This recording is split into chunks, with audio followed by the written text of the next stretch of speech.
Thanks for indulging all these questions. Just a couple of quick ones. When will the first teacher evaluations, when are they scheduled to be completed? In other words, when could we expect the first evaluations to be done? On August 15th, legally, they can be foiled. This year? Yes. Okay. All right. And thank you. So as we've seen, the public at large gets no identifying personal information, but the parents and legal guardians do get the identifying personal information, correct? I'm sorry, I didn't hear you. I was just saying that the public at large, as we know, does not get the release of the personal information, but the parents do, correct? In the context of this legislation? Yes. This legislation? Right. Yes. Okay. The public will be provided information regarding overall evaluation scores and composite scores and information about the district, poverty level, such as that. But none of that information will include any information regarding any of the private information regarding teachers or connect teachers to any of that information. But that would be... And it cannot be foiled. I missed the last sentence. And it cannot be foiled. On the public side. But with the parents, they get all of that. Well, they get the personal information, if you will. They get the quality rating, and they get the composite score, and they get information regarding what that means. What does quality, explanation of quality rating and the composite scores. And they get the teacher's name. They're asking for information regarding a specific teacher that their child actually has. Right. In the class. So coming up now, the kids are all getting out of school, and now they know who their teachers are going to be next year. Right? If they're out of school today, a lot of them are getting out. They already know I'm going into second grade next year. I know who my teacher is. Can they foil that right? Well, this year it would have to be August 15th at the earliest. But in years going forward, could they foil it on the day school ends and say, I want to know no. who they have to actually be physically in the class already? In this legislation, yes. So, okay. All right. Thank you, Ellen. I appreciate it. Mr. Speaker, on the bill? On the bill. This is a troubling bill, and I'm married to a teacher, and I voted against the teacher evaluation bill. I thought that was a lousy bill.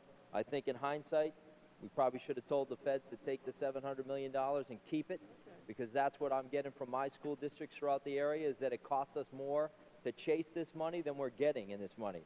So I think it was a complete farce, and I think we've created yet another bureaucracy. It's troubling. I don't think this bill, even though I get where we're trying to go, we're trying to strike a balance, but in the end, we're one step removed from parents, which we already have said, and I agree with this. They're gonna seek those evaluations. They're gonna create a website, and I already went to GoDaddy.com. You can get teacherscores.org or .net. That's available. You can grab that. Create a website. Andy Ray just bought it. You can grab that website, and they're gonna load up these teacher evaluations. So we're branding these teachers. And don't anybody kid yourself to think people are going to be running around saying, my teacher's developing, my teacher's highly effective. It's either excellent, good, or bad. That's what this is going to become. We saw, as our colleague just talked about just the other day, where these kids were just badgering this poor woman on the bus.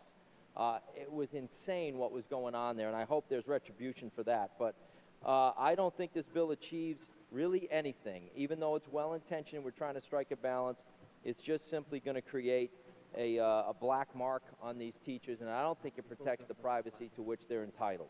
I also believe that, well, that's truthfully most of it. I mean, it's a troubling bill. I honestly still don't know which way to go on this. I don't think it protects teachers.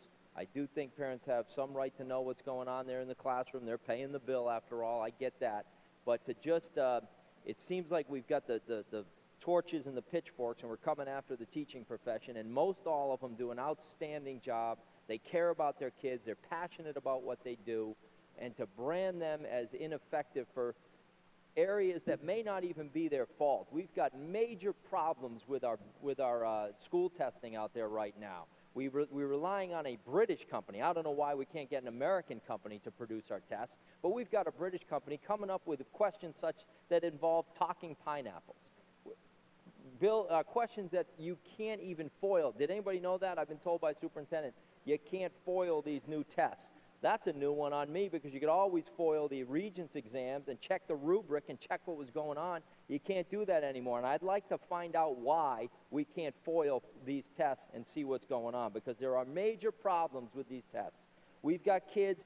One of my schools just magically keeps getting selected for random testing over and over again. And they're throwing questions in there that the kids are not supposed to know. So what happens is the high-achieving kids are breaking down in tears because they're used to knowing all the questions. How could they not know the questions? How could they not know what's going on? They're being set up for failure. And you've got kids that are breaking down taking these tests. You're going to rely on that to evaluate teachers when we can't even get good testing out there? We rely far too much on standardized testing. That's not learning, that's regurgitation. Truth is, I don't know what I'm going to do on this bill. It's major problems with this bill, and I don't think it achieves anything.